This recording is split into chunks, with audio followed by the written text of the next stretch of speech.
All right, guys, so we set the cam only record, and of course, finally got it figured out. We finally got that record, and there's nothing better to do than to take a well-proven 11/32 combo, naturally aspirate it, and take it all apart and completely change it up. So we are registered for Sick Week. You guys know that we did Sick Week in February of last year. If you're not familiar with that, it's just like Hot Rod Drag Week. It's a drag and drive event. And we have got some big plans for this Trailblazer. So we run this thing in many different fashions if you haven't been following along and you're new here. So we just set the cam only record with this thing. So naturally aspirated bone stock motor with the cam and of course supporting bolt-ons. We went 1139. We've also ran this thing with a bone stock motor and a bone stock cam, and we sprayed a 200 shot on it, and we've been 1048 with that setup. So in an effort to keep improving and keep doing different things to make this thing faster and faster, for the February Sick Week event, we've got some big plans for this thing. So we are actually going to be changing it up again, kind of going back to like our nitrous roots with this thing, because we have got a goal to run in the 9s with this thing. Ideally, 990s would, I guess, satisfy that goal, but I want to actually maybe see if we can't maybe run some maybe 960s or something like that. And want to take you guys along in the journey and actually show you what it takes to do this. So this is something that you guys could, I guess, pretty easily replicate. So first and foremost, we're changing a bunch of things here. Let me kind of show you what we got going on under the hood. So you guys know before we ran our fast intake. I love that thing. It did exactly what we needed.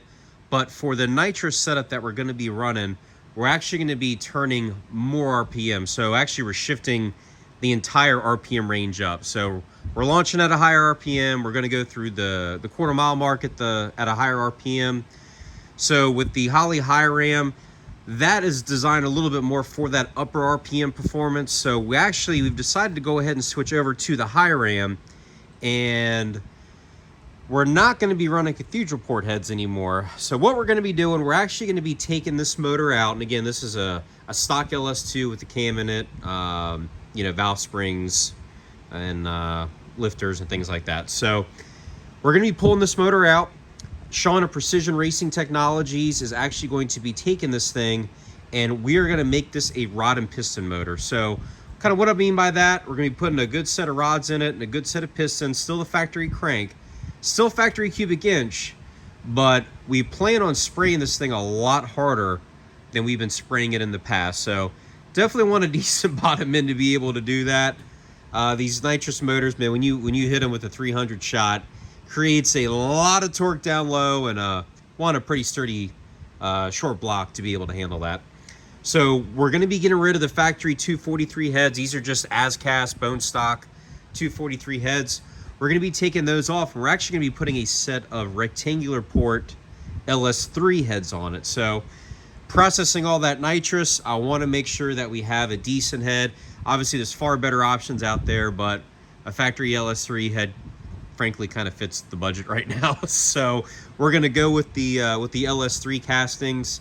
And this High Ram is actually a rectangular port intake. So what I'm doing right now, I pulled the fast intake off that we had on this, and I'm kind of getting everything mocked up because we need to get this motor out, get it sent to the engine builder. But before I did that, just wanted to kind of get a game plan together here because clock's ticking. So short of the intake, the motor is going to be pretty much kind of what it looked like before, but decent bottom end. We're going to use the same cam, same valve train. Just again, we're going to use the LS3 head castings there, and going to be reusing the Motion Raceworks throttle body here.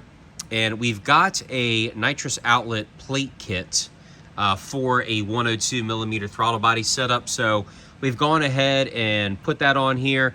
This is very similar to the 90 millimeter one that we ran on this thing, a year or two ago when we were running the factory Trailblazer SS intake. Of course, the bigger throttle body, the opening needs to be bigger in the nitrous plate so the butterfly doesn't hit, and it's just kind of a nice smooth bore. So I'm thinking as far as the nitrous solenoids, I'm probably going to mount them about right here, and then I got to put all the nitrous stuff back in. So we used to have the nitrous line come out, the purge valve was right here. All that's going to get put back in. We got to rewire everything for the nitrous again because we've been running this thing naturally aspirated for so long. I just kind of took all that stuff out. So we're going to go back to that. And I'm hoping if everything goes okay, we're going to try and spray a 300 shot on this thing.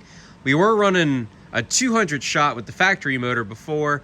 So I feel pretty confident with that built bottom end and kind of a revised setup. Ought to be able to hold 300 no problem. So that's going to kind of be where we're at in terms of the motor program side of things. And don't have very long to do this, so we got to get this turned around pretty quick. As far as fuel system goes, so I was just feeding this thing with a 450 Walbro pump. We're definitely going to need to do something different there. So I'm either going to be running an additional Walbro 450, or maybe we'll run a MagnaFuel fuel pump. The MagnaFuel pumps are a little bit hard to get right now. Parts availability is a little bit tough. We might just run the 2 Walbros and feed the nitrous system as well as the rails with those. So that's probably pretty much going to take care of the fuel system. And then you guys know we changed the gear in this thing. So we went to the 456 to set that cam only record. Needed that extra gear for the ET that we were running. But now that we're going to be running way more mile an hour and we're going to be going in the 9s, I'm actually going to need to change the gear again. So I can put the factory 410 gear back in it, and that's going to be kind of borderline. As far as RPM goes, it might be a tick high. So I need to kind of see what other gear ratios are available for these 14 bolts. Ideally, like a 389, 390 would, I think, be perfect with the 28-inch tire. But I don't know if they make that, so we may actually end up having to run the 410 and just maybe turn a little bit more RPM in the quarter than what we're looking for. And then as far as the inside stuff goes, so we are going to have to put a cage in this thing. I've already taken some of the dash stuff back apart because we're going to need to pull the whole dash out. I'm going to have to put a 10-point cage in this. So anything faster than 10.0, we got to have the bars that go along the A-pillar down through the dash and into the floor. And then we're also going to have the, of course, your door bars on each side. So we're going to go ahead, we're going to do that out of chromoly. Of course, get it all TIG welded in. We're going to tie the seat into the cage, and then we're going to get rid of the factory lap belt, or not lap belt, but like the 3-point factory belt. And we're going to go ahead, we're going to put a 5-point racing harness in it. So kind of already in the process of getting the interior out to go ahead and start getting the cage in. So guys, we've got a lot of work here. I mean, obviously we've got rear end stuff we need to do to get that set up. We've got a cage to put in. We got to put a window net in it. There's a lot of safety stuff once we cross that 10.0 mark that we're going to have to do. Got to put an engine diaper on it.